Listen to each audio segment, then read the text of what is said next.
And now a word from our new sponsor. This episode of Film Learnin is brought to you by Motioncan and the TOKO Graphics Pack 2.0. This video's sponsored! Woo!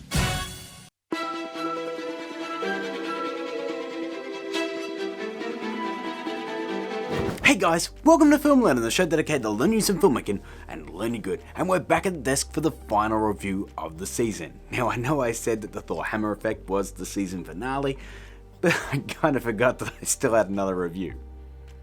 Whoops. Now today guys, I am really excited about this motion graphics pack from an author called Motioncan. He has made the TOKO Graphics version 2.0 and it's one of the best motion graphics packs that I've ever seen. Now this thing has 1,350 different elements just in one pack. We're talking titles, lower thirds, callouts, sound effects, transitions, shape animations. There's a lot of stuff here. I'm not even kidding. And on top of all that, it's exceptionally good value. But before I keep yammering on, how about we check out the promo video?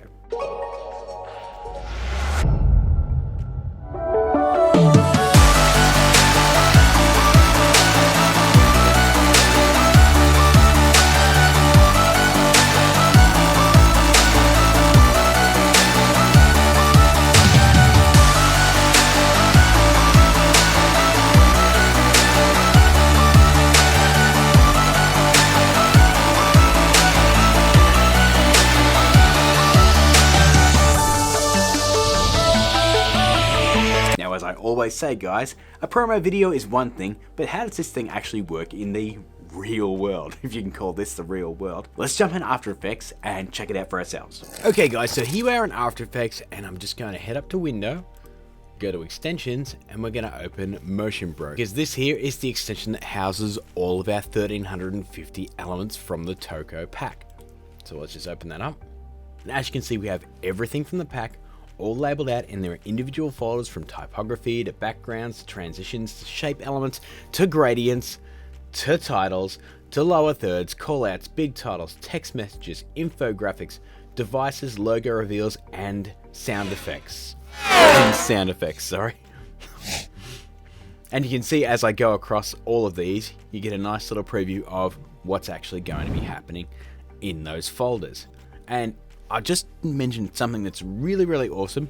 You can actually change the duration of these things in the preview window. So this will start up like that, or we can slow it down a bit. And that's awesome. You can actually control the speed of the preview just in this window alone. That is insanely cool. Now, as I've mentioned, there are a lot of elements here. Now, just to get an idea of the amount of things that are in this pack, just have a look. This goes all the way down. These are all live transitions. Every single one of these. You've got just the shape transitions here. You've got camera transitions here. Overlay transitions.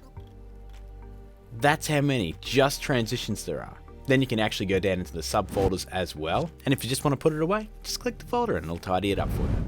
Then we can get into, say, shape elements. We've got a whole bunch. Now, things like this, these are extremely helpful to add any sort of motion graphics to your videos. So you want a subscribe button, you can easily find one in here. Look, done. Want to change the duration of that, make it go up, say, a little bit slower and hang on screen for a bit. Done.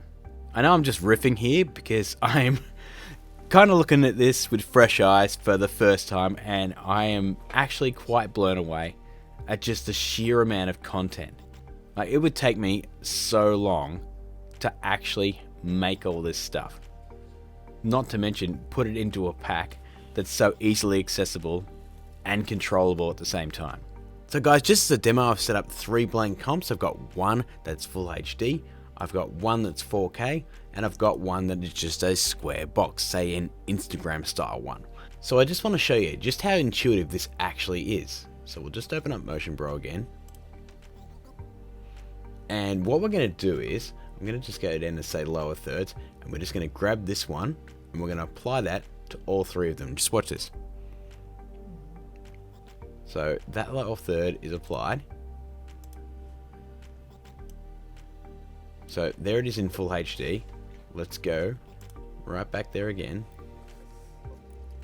Grab the same one again in 4K. And we'll do the same thing on the square one. Now, without having to do anything, that has automatically scaled and compensated for the different comp sizes. That is really, really cool. So it means you don't have to fart around and scale these things to fit your comp. It automatically does it for you. Now let's just quickly dig into this one and just see how customizable it is. So you can see what it does is import a pre-comp with an in and an out section. You can control the size of these as well. So if we want to make this, the in and out, a little bit tighter, you can totally do that. But let's jump in here and just show you how customizable it is. So let's open this up. Now first off, we can jump up to the controls and we can change the coloring on each of these. It looks like we can also change the size of the lines as well. Just going to leave them as is. So let's just, I don't know, randomly grab a couple of different colors here. I don't know what I'm doing. Let's just use this yellow. Oh, that's ugly, but never mind.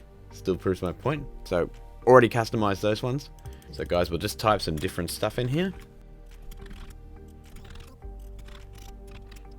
So there we go. In the space of about 30 seconds, we've customized this. We can jump in here if we need to. We can grab, say, a different font. Man, I have a lot of fonts. So we can basically do just about anything here. The only thing we can't really do is affect the animation that's on screen right now. So all of the masking animation and all that sort of stuff, if we unhide that, you can see there's quite a bit happening here. So if we really wanted to dig in and change the animation itself, we can, but it's going to be a little bit tedious to do so. But that's the whole point of having these packs that have automated animations all pre-built in, so you don't have to do that stuff. There should be enough content here that you don't have to fiddle around this much, but you do have the option to dig in if you really want to. Another cool thing to mention, guys, is that all of this content, every single one of those transitions and sound effects and all of that, imports natively into Premiere Pro. So say I just grab one of these transitions and drop it into my timeline here.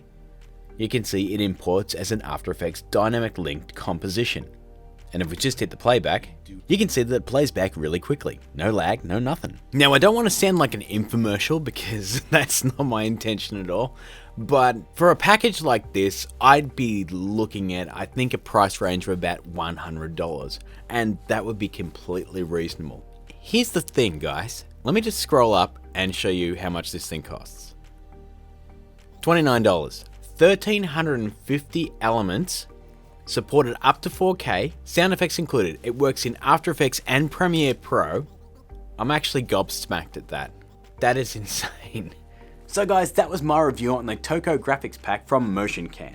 As you can see, this thing has an insane amount of content that is extremely easy to work with that Motion Bro extension, which I'd never heard of until I installed this pack. That and AEG's Pack Manager from a couple of weeks back are easily the best extensions that I've seen for After Effects this year. They're just so intuitive, and they make creating motion graphics for After Effects an absolute breeze. This pack has an absolute buttload of variety. It's all organized in folders and subfolders to make it easier to browse, and it's all customizable. What more do you want? Oh, a really good price? Well, it's got that too. If I had anything negative to say whatsoever, it'd mainly be that when you open up the pre-comp, those controls, they really don't do that much outside of just change the colors of things. If you want to change the duration of individual elements, it does get a little bit tricky. But that is the trade-off when you make something this automated. So guys, if you are interested in a really easy to use motion graphics pack that has an absolute crap load of stuff, I highly encourage you to click the link below, check out Motioncan, and pick up this pack. But for now guys, that's going to do it for our final review of Season 7. If you did enjoy the video, please smash that like button. I really do appreciate it, and it does help out. And hey, if you are new here, hit that subscribe button below and turn that notification bell on so you don't miss a single Film Learn episode. We are going to be back in a couple of weeks, and there might be some content in the meantime. I don't know. Maybe, maybe not. But there is 2 other videos right over here, as well as my social media crap with the Twitter and the Instagram and all that sort of stuff, as well as the Patreon if you want to help support the channel. Or if you want to support it directly on YouTube, you can click that join button below. But until I see you again guys, keep learning!